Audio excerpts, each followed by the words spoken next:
Krillin's untimely death would be shocking to both Goku and his fellow friends. They had no idea of knowing just who or what could have caused such a horrible incident to occur. As Goku would ask the ring announcer who had been knocked out nearby what had happened, he explained that a monstrous creature had came in, killing not only Krillin, but taking the list of fighters from the tournament before flying off. Goku saw what direction it went in and called for Flying Nimbus immediately, leaving without hesitation. Much to everyone's chagrin, Johnny and Yamcha would turn into their Human Torch forms, following after him, while everyone else was trying to make do of the situation.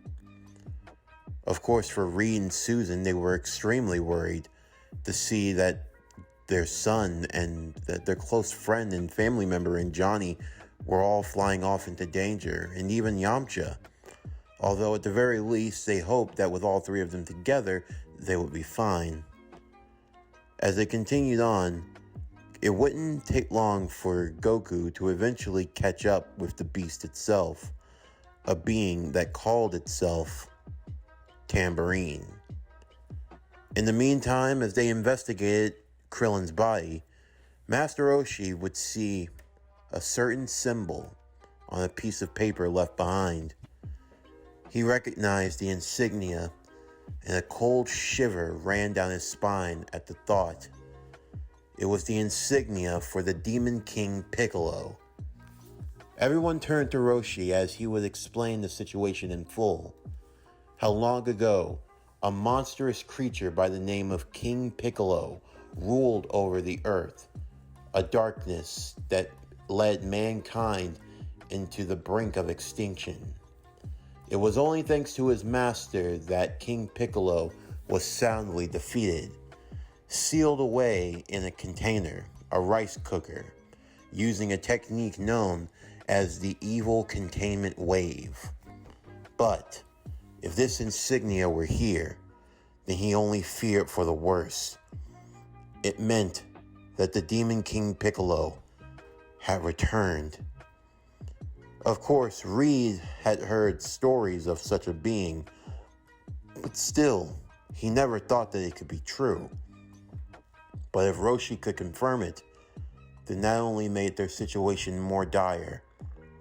Bulma immediately ran to the jet, everyone wondering what she were up to. Bulma stating that if they were going up against someone that dangerous, then the boys needed backup as soon as possible. They agreed, while Reed and Susan would stay behind to deal with Krillin's body and making sure that it was taken care of. Bulma, Roshi, and Ben would hop into the jet, looking to get there as soon as possible. Tien and Chaozu would stay behind to watch over Krillin and to help any way that they could. In the meantime, on board the ship that was flying high in the air itself, Emperor Pilaf, who thought that, in his wisdom, bringing back a powerful and dangerous foe would be for his benefit, he quickly learned that that was not such the case. King Piccolo, who had been sealed for who knows how long, was finally back in the world of the living. He saw that this was a new age now, an age of heroes. But no matter. He had dealt with would-be martial artists before, and they were never strong enough to defeat him. No, the best that they could do was seal him away. And he wasn't going to allow them to get that second chance. It was why he had the children, his spawn, go and retrieve the list from the World Martial Arts Tournament. If those 8 were able to compete, then they would have to be undoubtedly the strongest the world had to offer. He takes them out, then he'd all be set. And one of his offspring even had the fortune of taking one out right then and there. For Emperor Pilaf, he wondered Just what on earth had he brought back into the world?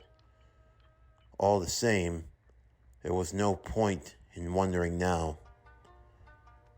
In the meantime, Goku would confront the son of King Piccolo, the being known as Tambourine, accompanied by both Johnny and Yamcha. Together, all three of them were able to combine their strength to bring him down, and King Piccolo was aware of this, as he would summon for himself yet another child by the name of Symbol. Seeing so many powerful fighters gathered together, the king decided to face them head on. By the time Bulma and the others had caught up with Goku, so too had the king, his ship looming over everyone else as he descended down to greet them. The entire collective group felt a wave of fear wash over them. It is nice that you have all gathered together in one place for me. It saves me the trouble of tracking you down. The group would stand on guard against the likes of King Piccolo, Roshi being the first one at the forefront. With everyone here collectively together, then they just might have a chance. It's not going to be easy, Roshi would say. But if all of us works together, we might be able to take him down. Follow my lead. So, old man, you know me. Yes, I do, you foul demon. My master sealed you away long ago, but I will finish what he started, and you won't be going back into a rice cooker. You are going to die here, King Piccolo.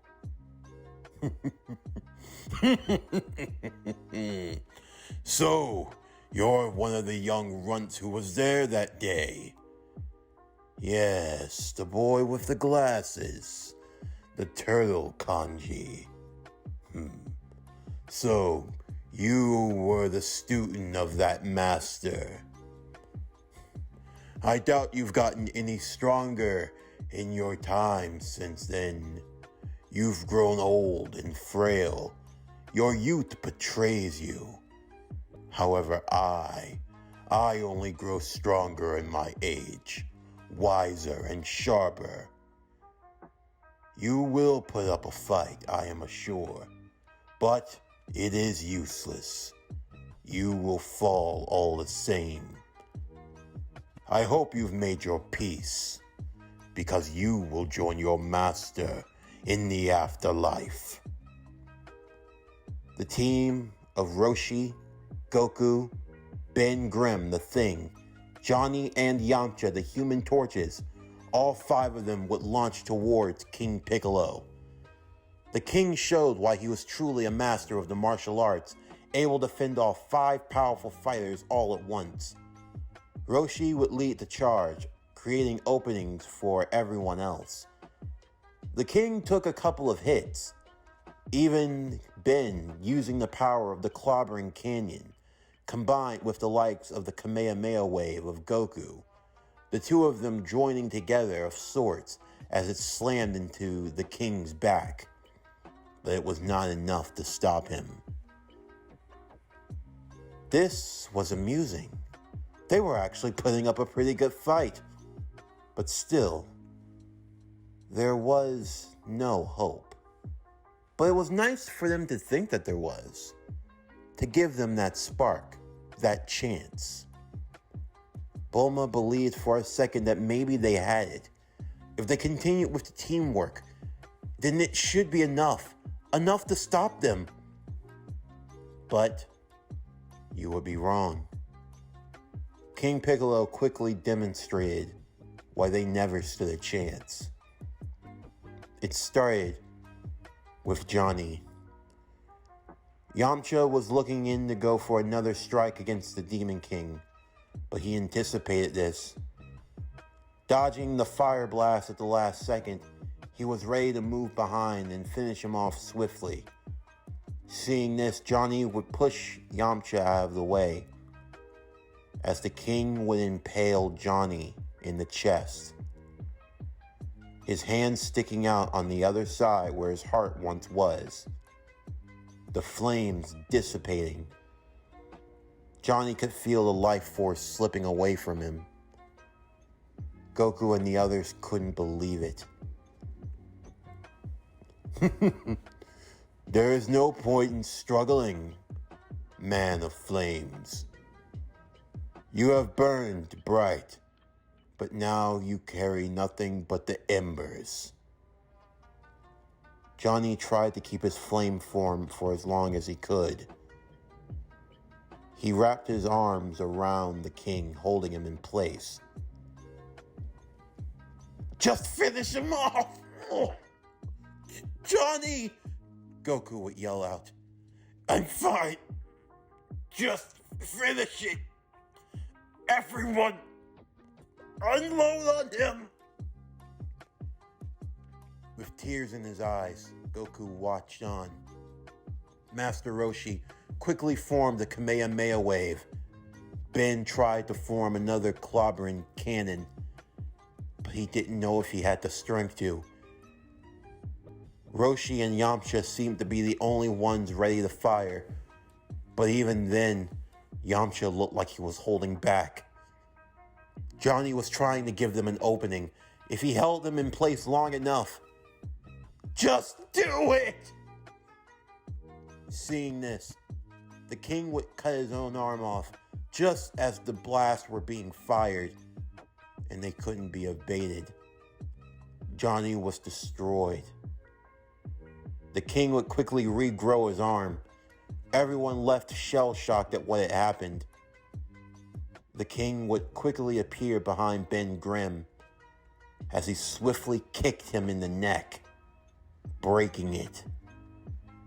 Ben's head would completely turn with a deafening crack.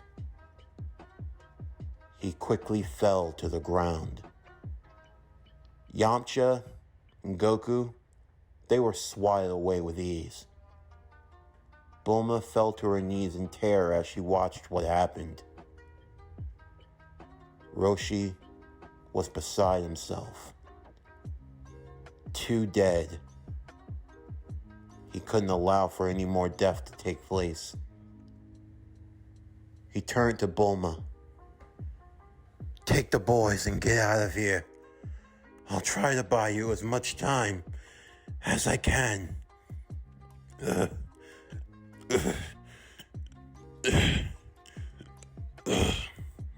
But you can't beat him on your own. That's not the matter. Those boys need a chance to recover. They may be our only hope. Now go! Bulma, with no choice, would do as she was told, taking up both Goku and Yamcha, carrying their bodies to the ship and flying away. The king would simply laugh at this. They are already on death's door, and they will be there to greet you shortly. You have lost. Your allies have fallen. Your master long since gone. Your strength betrays you. Why do you persist on fighting any longer? Is this the stubborn pride of a human? The pride of a human is not something to be taken lightly, but it's more than that. It is the pride that I have of being from this world, my home, and I will give anything to defend my home. You should know that well enough, King Piccolo. Tell me your name. Mutan Roshi. Roshi. I will remember you. The two would collide for a final time, and that would mean the death of Master Roshi. Bulma could feel herself shaking. She wasn't sure of what to do in that moment. The ship was almost going to make it until they found themselves being attacked once again. This time by another offspring of King Piccolo, known as Symbol. He didn't want to leave anything to chance, so he figured, why not get rid of the riffraff? Bulma had no choice. She pulled her firearm from her side. It wouldn't do her much good, but still it was better than doing nothing. Both Goku and Yamcha were out of commission. She had to defend them as best she could.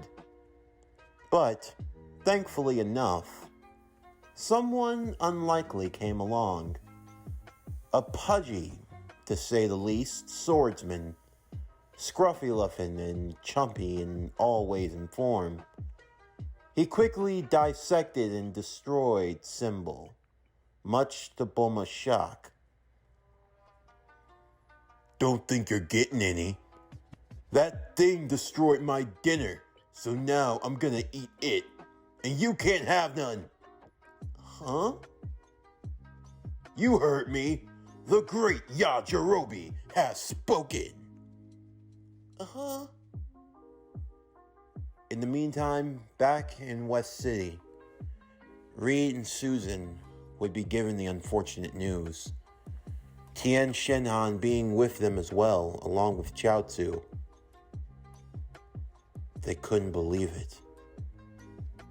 For Susan, she felt like her whole world was crashing down. Young Franklin watching his mother try to fight back the tears. His father as well. For Reed, Ben had been like a brother to him. Someone he'd known since his youth. They'd been through everything together, and for Reed, he felt himself shaking. All these years, he told himself he was nothing but a scientist. That was all he was capable of doing. But what if he had done more? What if he had kept training? What if he was more like Goku? Then maybe this wouldn't have happened.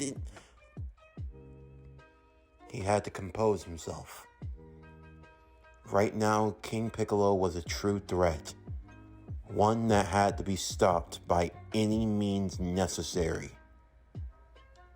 He turned to Tien. You may be our only hope. Sir? Tien would say.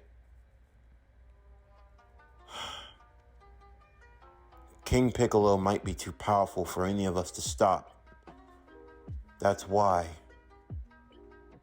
we're going to have to find a way to get him out of this world. You may be our only hope. What are you... There's a place that's inescapable. Once you're sent there, you can't get out. You have a way of sealing him? In a way, yes.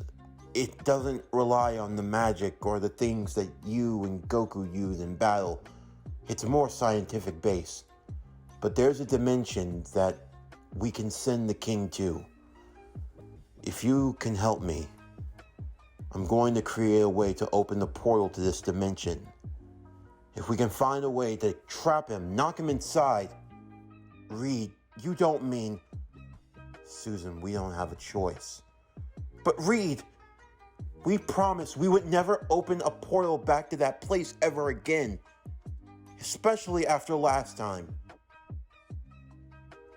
You know what's in there.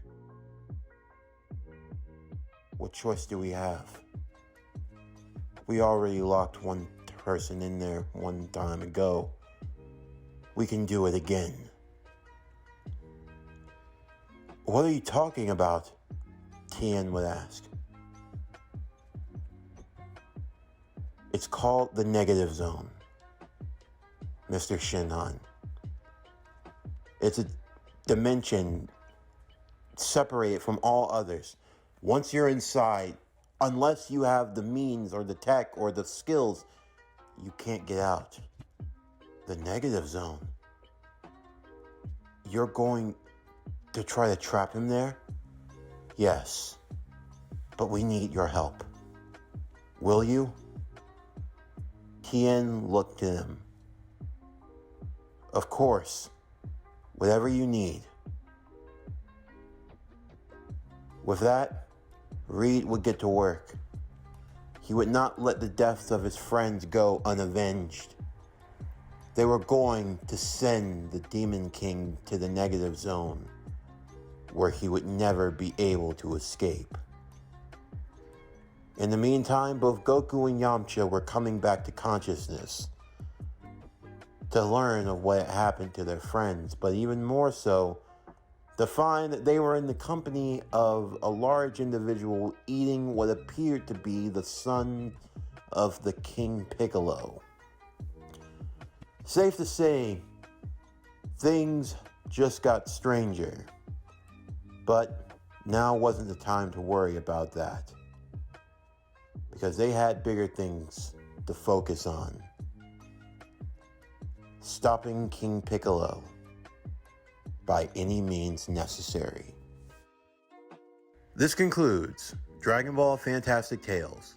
What if Goku joined the Fantastic Four? Season 1, Part 7. As always, if you enjoyed today's video, then please don't forget to like, comment, subscribe, share, and hit that bell for post notifications so you can stay up to date on everything that is PowerCore Productions and Podcastings that has to come out now and in the future. Stay tuned tomorrow as we continue with What If Goku Joined the Fantastic Four with Season 1, Part 8. But anyway, that's going to do it for the end of today's video. I'm Javon Harrington with PowerCore Productions and Podcastings. Signing off, and I'll see you next time.